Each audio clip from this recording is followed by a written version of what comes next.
నమస్తే, welcome to Meta news.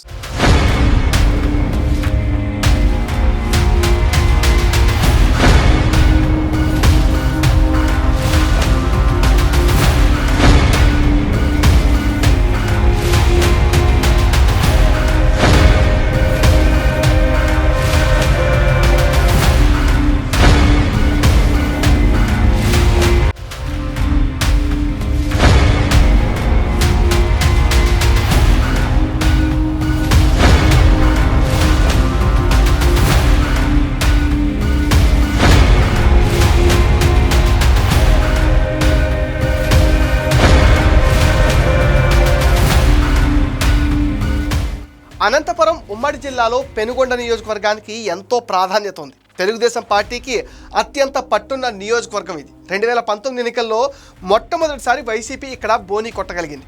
అక్కడ గెలిచిన శంకర్ నారాయణకి మంత్రి పదవి కూడా దక్కింది. ఆయన పైన వచ్చిన ఆరోపణలు, స్థానికంగా ఉన్న వ్యతిరేకత, సొంత పార్టీలో వర్గపోరు అన్నీ కలిసి వైసీపీని 2024 ఎన్నికల్లో ఓటమికి చేరువ చేసింది. బలమైన అభ్యర్థిని మార్చి మరో అభ్యర్థిని తెచ్చిపెట్టడంతో అక్కడ జగన్ ప్రయోగం విఫలమైంది. దీంతో పెనుగొండ వైసీపీ ఇన్ఛార్జిగా ఉన్న మాజీ మంత్రి ఉషశ్రీ చరణ్ని మారుస్తారన్న ప్రచారం కూడా బాగా జరుగుతుంది. అసలే బలహీనంగా ఉన్న చోట జగన్ ఎందుకు ఇన్ని ప్రయోగాలు చేస్తుంటారనే ప్రశ్నలు కూడా ఇప్పుడు ఉత్పన్నమవుతున్నాయి. అసలు ఎన్నికలకు 4 ఏళ్లకు పైగా సమయం ఉన్నా ఈ తరుణంలో వైసీపీ అధ్యక్షుడి లెక్కలపైన విశ్లేషణలు ఉన్నాయి. పెనుగొండ నుంచి టీడీపీ అనేక సార్లు తిరుగులేని విజయం సాధించింది. టీడీపీ ఆవిర్భావం తర్వాత అక్కడ కాంగ్రెస్ 2 సార్లు, వైసీపీ 1 సారి మాత్రమే విజయం సాధించాయి. పెనుగొండ నుంచి పరిటాల రవీంద్ర 3 సార్లు వరుసగా విజయం సాధించారు.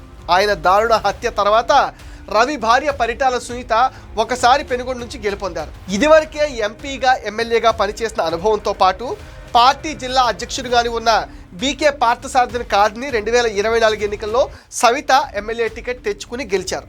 మంత్రి పదవి కూడా దక్కించుకున్నారు. ప్రస్తుతం ఆమె నియోజకవర్గంలో తన వర్గాన్ని బలోపేతం చేసుకునే పనిలో నిమగ్నమయ్యారు. ఇప్పటి వరకు 8 సార్లు పెనుగొండ నుంచి టీడీపీ విజయం సాధించింది. 2019 ఎన్నికల్లో మాజీ మంత్రి శంకర్ నారాయణ వైసీపీ నుంచి గెలుపొందారు. ఆ తర్వాత పరిణామాలు మారిపోయాయి. 2024 ఎన్నికల్లో మాజీ మంత్రి శంకర్ నారాయణ కాదని కళ్యాణదుర్గం నుంచి వలస వచ్చిన మరో మాజీ మంత్రి ఉషశ్రీ చరణ్ను వైసీపీ అధ్యక్షుడు జగన్ టికెట్ ఇచ్చారు. కానీ 2024లో ఉషశ్రీ చరణ్ ఘోర పరాజయం పాలయ్యారు.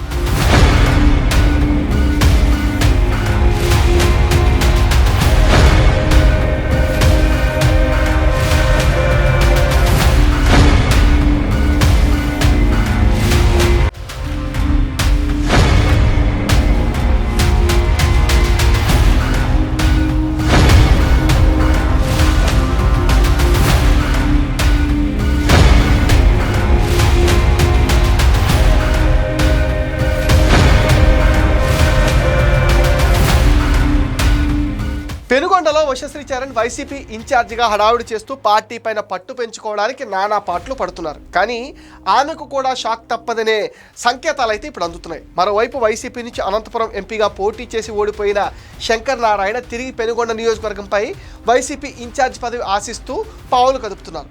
అందులో భాగంగా మండల స్థాయిలో తన వర్గీయులతో సమావేశాలు పెట్టి మాజీ మంత్రి ఉషశ్రీ చరణ్కు వ్యతిరేకంగా పావులు కదుపుతున్నారు.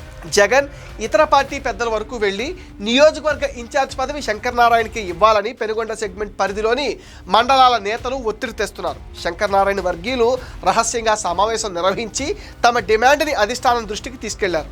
దీంతో మాజీ మంత్రి ఉషశ్రీ చరణ్ అలర్ట్ అయిపోయారు. శంకర్ నారాయణ వర్గీయుల్ని టార్గెట్ చేశారు ఉషశ్రీ చరణ్. పార్టీకి వ్యతిరేకంగా పనిచేస్తున్నారంటూ శంకర్ నారాయణ వర్గీయులు కొందరిని పార్టీ నుంచి సస్పెండ్ చేయించారు. దాంతో పెనుగొండలో వారిద్దరి మధ్య పరిస్థితి ఉప్పు నిప్పులా తయారైంది.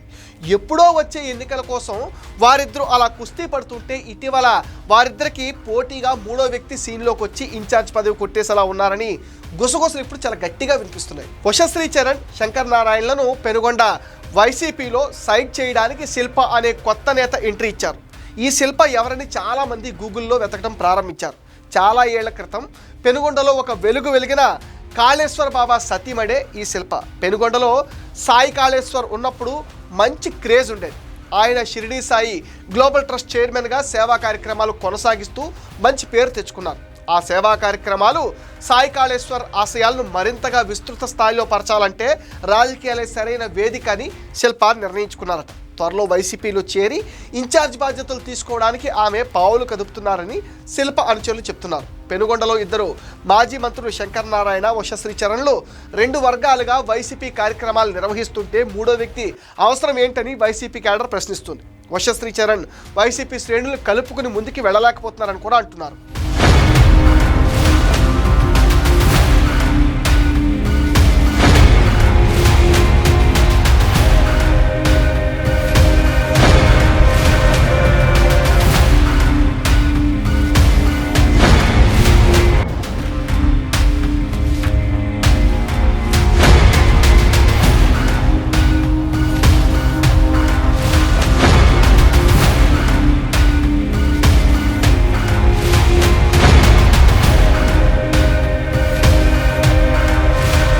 ఇటు కడప, అనంతపురం జిల్లాల్లో అనుబంధం ఉండి స్థానికంగా మంచి ఫాలోయింగ్, ఆర్థికంగా చాలా బలమైన శిల్ప వైపు వైసీపీ అధిష్టానం మొగ్గు చూపుతోంది.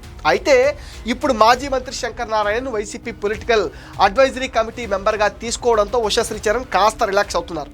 పార్టీ అధ్యక్షురాలిగా కూడా బాధ్యతలు నిర్వహిస్తున్న పెనుగొండ వైసీపీ ఇన్ఛార్జ్ ఉషశ్రీ చరణ్కి ఇప్పుడు శిల్ప రూపంలో మరో తలనొప్పి ఎదురుకావడం ఖాయంగా కనిపిస్తుంది. జిల్లా పార్టీ అధ్యక్షురాలిగా ఆమె పెద్దగా ప్రభావం చూపించటం లేదన్నది బహిరంగ రహస్యమని వైసీపీ నేతలే వ్యాఖ్యానిస్తున్నారు. ఆ క్రమంలో శిల్ప పోటీలోకి రావడంతో ఉషశ్రీ చరణ్ పెనుగొండ టికెట్పై టెన్షన్ పడుతున్నారు. మరోవైపు పెనుగొండ టికెట్ ఇచ్చినా ఇవ్వకపోయినా వైసీపీలోనే ఉంటానని శంకర్ నారాయణ అయితే చెప్తున్నారు. ఉషశ్రీ చరణ్ అయితే తనకు వైసీపీ టికెట్ రాకుంటే పార్టీ మారడానికి వెనకాడని కూడా చెప్తున్నారు. ఆమె బీజేపీలో చేరి కర్ణాటక నుండి లోక్సభకు పోటీ చేసే ఆలోచనలో ఉన్నారని కూడా ఒక సమాచారం అందుతుంది. ఒకవేళ జగన్ కనుక శిల్పకు వైసీపీ ఇన్ఛార్జ్ బాధ్యతలు అప్పగిస్తే స్వాగతిస్తామంటూ పెనుగొండ వైసీపీ శ్రేణులు అంటున్నారు. అయితే తాను రాజకీయాల్లోకి ఇప్పుడే రావాలని కోరుకోవటం లేదని శిల్ప తన సన్నిహితుల వద్ద పేర్కొన్నారు. 33 ఏళ్ల క్రితం కాంగ్రెస్ హస్తం నుంచి పెనుగొండను తన చేతిలోకి తీసుకున్నారు పరిటాల రవి. తన కోటపైన పసుపు జెండాను బలంగా నాటారు. తెలుగు రాష్ట్రాల్లో కొన్ని ప్రాంతాల్లో పార్టీలతో సంబంధం లేకుండా వ్యక్తుల మీదే విజయాలు ఉంటాయి. ఉదాహరణకు పులివెందల, కుప్పం, తాడిపత్రి, పెనుగొండ, హిందూపురం లాంటి ప్రాంతాలు చెప్పుకోవచ్చు. టీడీపీకి బలమైన కంచుకోట లాంటి పెనుగొండలో కూడా వైసీపీ జెండా ఎగరవేసింది. వాస్తవంగా గత 3.5 దశాబ్దాలుగా చూస్తే పెనుగొండ టీడీపీకి కొండంత అండ. దీనికి కారణం పరిటాల రవి. ప్రజా ఉద్యమాల నుంచి రాజకీయాల్లోకి వచ్చిన తర్వాత పెనుగొండ నుంచి పోటీ చేశారు. అప్పటి వరకు కాంగ్రెస్ పార్టీ కంచుకోటగా ఉన్న పెనుగొండలో టీడీపీ జెండా పాతారు. అక్కడ రవిని కాదని పోటీ చేయడానికి ఇతర పార్టీ నేతలు అంత సాహసించేవారు కాదంటారు. రవి మరణం తర్వాత ఆయన సతీమణి పరిటాల సునీతకు వచ్చాక ఆ కోటను అలాగే పదిలంగా నిలిపారు.